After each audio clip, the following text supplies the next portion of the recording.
What is going on, everybody? This is S Trades, and in today's video, we're going over a weekly recap of the trades that I took for this week, and we're gonna be going over from March 23rd to March 27th, I believe. Yeah. So without further ado, let's get straight into the video. All right. So we had a pretty interesting week. We had a lot of news and a lot of Trump tweeting about the wars and stuff like that, starting with Monday, and the strategy was kind of working very, very well this week. It hasn't lost this week. Particularly, every single trade that we had ended up working out, so that's kind of why I decided to do this weekly recap, because it would for sure have a lot of knowledge and sauce in this video. So starting off with Monday, right, what do we have? We had news pretty much at like 7:30, I believe, where Trump kind of came out giving out fake news about Iran, saying how like they're pretty much talking about like stopping the war and stuff like that, which was cap. Iran later on came out to pretty much say that was all cap, and this was like market manipulation at its finest. Literally, you could see all the tracked orders, all the politicians and stuff like that loading up their orders right before the tweet that came out, and then market literally pumped up 1,000 points. So that was just straight up market manipulation at its finest. But besides the point, so we had this 1,000 point rally. This probably was the biggest candle I've ever seen, even bigger than all the tariff candles and stuff like that. So right, as this happened, I was like, okay, so we literally just ran all that low resistance liquidity over here on the left, and we're obviously very, very bullish with this news. So I was kind of hoping to see a continuation long, and just like I have it here in my bias, I says bullish. Trump tweeted about ending the war. We pumped 1,000 points. Ideally, we retrace to this 1 hour and get longs from there. So as you guys can see, literally, I just had 1 cent for my bias. So I don't gotta really complicate things, because that's literally all I was looking for. There's nothing else to it. Right, so I was bullish, and ideally I would just have to wait until price kind of retraces back down to this hourly gap, and then we get continuation longs from there. So that's kind of what I was looking at starting Monday. Right, Monday kind of looked like we didn't have any trades at the beginning, right? So if you go back on Monday, so if we see Monday, it was really choppy. Like, market opened up and it would just kind of slowly kind of start to build up, like building all this low resistance liquidity, and eventually price literally just ran all that low resistance liquidity, and this was that 1 hour fair value gap in this leg right here. So the whole morning pretty much I didn't take any trades, and I thought I would not take any trades. What I did was I just kind of looked at it until 11, and I was like, okay, just straight up chop. We're not gonna take anything. And then I just kind of set an alert at this 1 hour fair value gap in this leg, right? So if you see our trade over here, right, so I said I didn't want to trade the whole day, as a whole lot of chopping happening, so I was going to be done for the day. But I set the alerts on this 1 hour gap, and I kind of was tempted at many times to take a trade at the beginning in the AM session, but then I started to realize this is just straight up chop and I'm most likely going to lose. So I just ignored it. There was a 5-minute iFVG short, however, which was around here, but this was kind of in the middle of nowhere. We did just have a 5-minute closure in this leg, and then we had all this low resistance liquidity. So if potentially you were looking for a short, this potentially could have been a trade, but this was kind of in the middle of nowhere. We just swept out an internal high, and then we just dumped from there. So that wasn't going to be enough confirmation for me. That's why I didn't take it. But I said eventually, when price finally tapped the 1 hour, I ended up taking this 1 minute. I was kind of very hesitant on it, but because it was 12:33, I haven't taken a PM trade in so long. But the only reason why I took this because these mechanical plays are such high probability. So I was like, you know what, this is just so obvious for me not to take. Right, we literally tapped the 1 hour fair gap that I was looking for, and then we immediately got this Drake candle up. So I was like, okay, I'm gonna try this 1 minute, just at the very to this 5-minute right here, and I wasn't even looking to target the next premium 5-minute, which also got hit. Right, I was just not gonna play around with this trade, because I was like, you know what, I'm gonna take my low hanging fruit, and this is exactly what I did. Right, I took this 1 minute and took all my position out at this 5 minutes. So this is what I call a mechanical long, because I didn't necessarily need to have a bias. I mean, although I did have a bias for the entirety of the day, but this was just straight up a quick mech play, and nothing really was required much of it. So that was a quick little dub. The only bad part about this trade was the timing, which was 12:30. I never take trades that late, but this was the exception because I was just so confident in this trade. Going into Tuesday, what do we have now, right? So continuing on from where we left on Monday, I said we're bullish on a higher time frame, but might be a bearish temporarily. We did have London kind of pump up massively, 300 plus points. taking out Asia high, but now ES took out London low and have SMT with NQ. And then I said the 15-minute above right here might be a retracement for a lower play, potentially a sweep of London low, or if we sweep London low and then potentially long to 15-minute, right? So that's kind of how I set conditions for myself, right? So I was like, it's either A, we kind of retrace back up higher to this 15-minute and then we get a short back down to the London low, or we come down, take out the London low, and then get a long back up to the 15-minute, right? So that was kind of my condition for the day. And as we see right here, that is kind of what I had, right? So we did end up tapping the 15-minute, right? So I said, very obvious trade. We had, obvious manipulation at open. We literally just pumped up higher, taking out that 15-minute internal high. And then I said pretty much just exactly like I wanted. And then we had displacement lower as confirmation. I did want to take a 30-second short over here when the first 2 minute opened up, which is what a lot of people ended up taking. But I kind of just waited an extra confirmation to see the 2 minute get closed, right? So the 2 minute over here closed all the way up down over here. I did have a little bit of a late entry, but there was also a 30-second up above over here. So, and I said I waited for the 2 minute iFVG short. I entered after the second confirmation candle close, and then stops were a little bit risky, right? I kind of had it right up. This isn't the one that I had. I just kind of drew this one, but my stops were above this body over here, and the reason being is because we already had a manipulation up over here, so I didn't need to see any more retracements back up higher.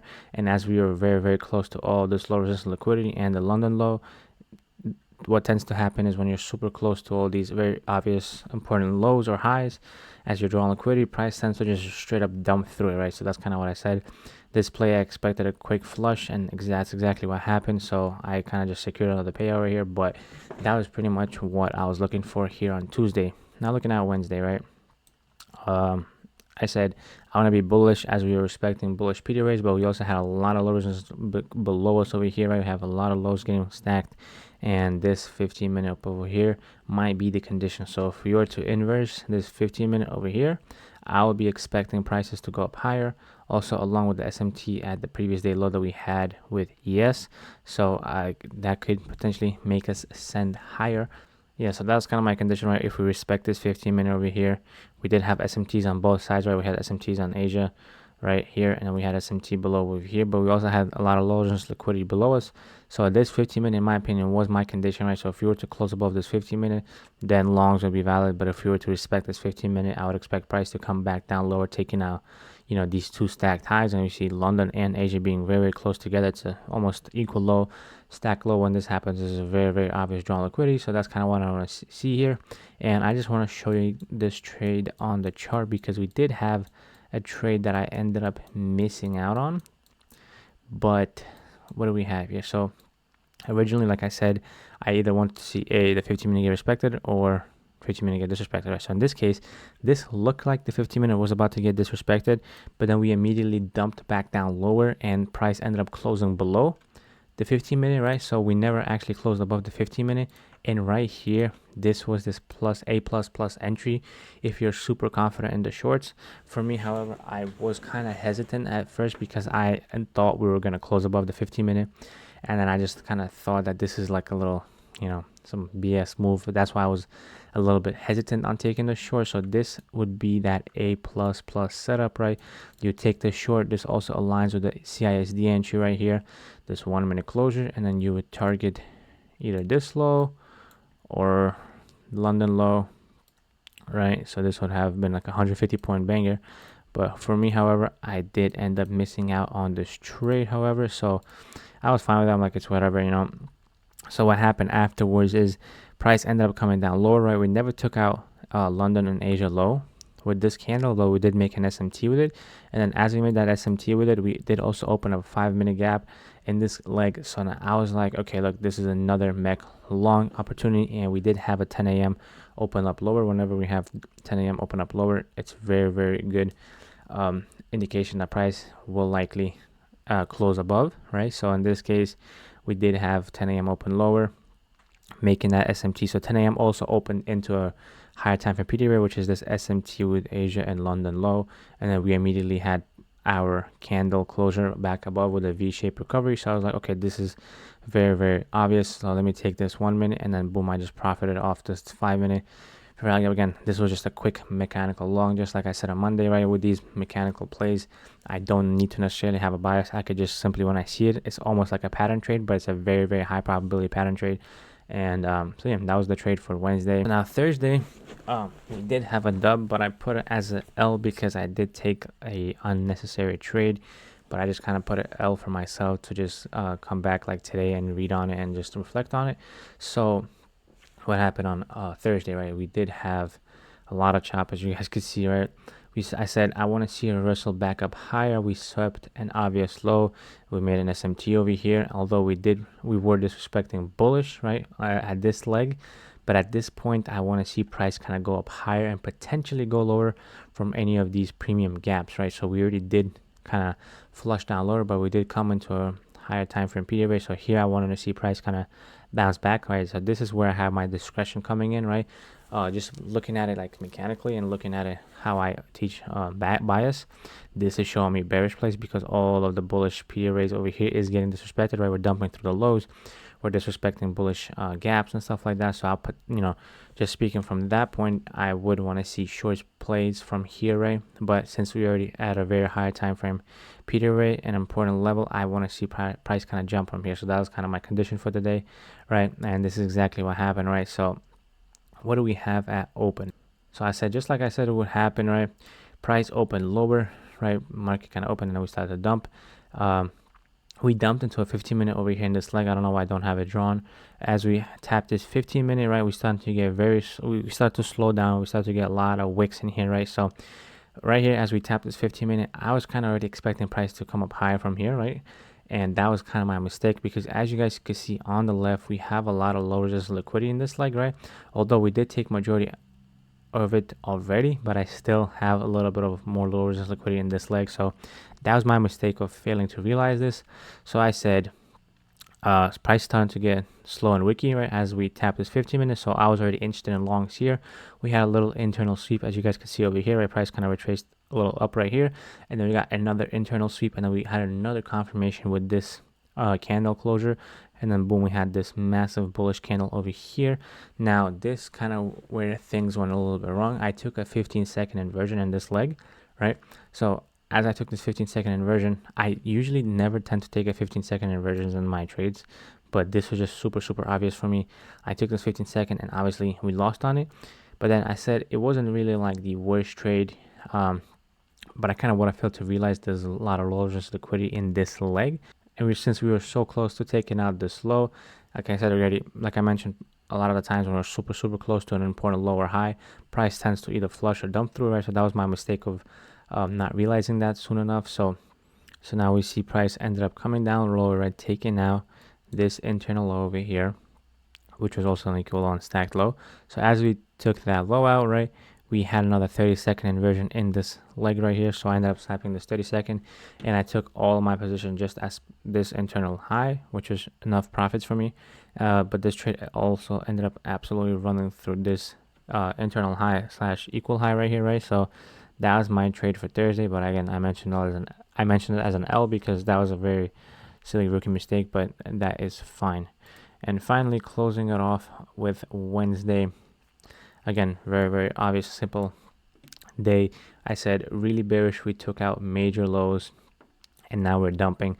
Ideally, we come up to any of these gaps, retrace potentially to this 1 hour or this 1 hour, and then potentially if you even could go up to this discount, right, and then we could have a shorts from there. But that's kind of a lot for me to ask for because this was already like a 300 or 400 point dump. So price coming up higher, another 300, 400 points or half of that is already a big move. So I wasn't really expecting much of it. So what happened afterwards here was a very, very similar scenario to how it was on Monday, if you guys remember. So I said this first trade that I took, completely not my style of trading. I don't know what made me take this trade. This is more of like a dodgy kind of inversion trade type of thing. So what I saw here was price open up low, right? We took out major lows right here, and then price started to immediately have a V-shaped recovery back up higher. So like I already said like 20 times, right? Once we're super close to an obvious high or an obvious low, price ends up kind of either pumping or dumping through those, right? So I said this was super stupid, dodgy type of trade. Market came down, we took out previous session low, and we started pumping. I wanted to take this 5-minute inversion originally if it happened to this internal high, but we didn't get this smaller 1-minute iFVG, and I never take these types of iFVGs. But for just some reason, I decided to take it now, and I kind of got clapped here, right? So I was like, you know what, this 5-minute is very, very premium. So if this 5-minute, if this 1 minute is getting closed above, I'm most likely expecting price to come up higher, and I just kind of anticipated this 5-minute to also close because we had like less than 50 seconds left in this candle for it to close. But obviously, you see that price never ended up closing above this 5-minute. So initially my idea was if this 5-minute gets closed, then I'll take a long up to this internal high and then stop super tight because we already had a big move and a retracement happen. But unfortunately I ended up losing out on this trade, and then I kind of went back. I'm like, okay, that was really, really stupid. Like, there was no point for you to take this long because I never take a smaller inversion inside of a very high inversion such as a 5-minute, right? That is not my types of entries that I take. I always wait for the high time frame inversion in the leg, and as you see, this ended up failing, and then right afterwards we did have another 30-second in this leg that ended up happening. So if I just kind of stuck to my original play, I would have just capitalized on the short a lot higher than what I wanted, right, without an unnecessary loss. So I did say now this was a plus my setup. I thought we were going to close through that 5 minutes, so I just kind of anticipated that. But it did end up holding, and we started to come lower. We had an earlier 30-second, like I just mentioned over here, right? But I didn't have time to take it because I just lost on this long, and I was just kind of reevaluating what I did wrong there. So I missed out on that 30-second short, but then I said we did get an 1-minute iFVG entry right here along with the CISD, and I pretty much took this very, very confidently because this was my original thought process, right? And like I said here, I didn't really necessarily need to see price come up all the way back up to these 1 hour fair gaps. Ideally, that was my a plus scenario for me to take shorts, but price already dumped a massive amount, so I didn't expect price to just go all the way back up higher because that would be almost like a reversal type of trade, right? So I was like, I would be fine if we kind of get a reaction from this a very, very discounted 5-minute, right? So then I was like, okay, fine. We're now starting to see that the 5-minute is getting respected, so I'm gonna be fine with taking that. That's exactly what I did, right? So I did take this 1-minute inversion in this leg, very, very low entry along with the CISD over here. I went break even at this low, and now here I had to kind of decide. I was pretty hesitant on closing out this trade because I was already up in a good amount of profits, but we did have a previous week low over here, which again was another very, very obvious low because there was nothing in between this low and this gap right here, right? We just had literally nothing, no fair value gaps, nothing. So the next very obvious drawn liquidity was this previous week low. So now I was like, okay, if we potentially take out this low, we're probably going to flush to this low because this is the next drawn liquidity, right? And exactly what happened, right? So I made 2.7K, made back my loss over here. And yeah, that was kind of my trade for the week, right? This, again, multiple the times that I took those smaller unnecessary trades that ended up giving me a loss. It was just me being impatient, me taking something that's not according to my plan. And yeah, I hope you guys did find some sauce in these trade recaps. And if you guys have any questions, comment down below. Join my free Discord, watch my free bootcamp, and I will see you guys in the next video.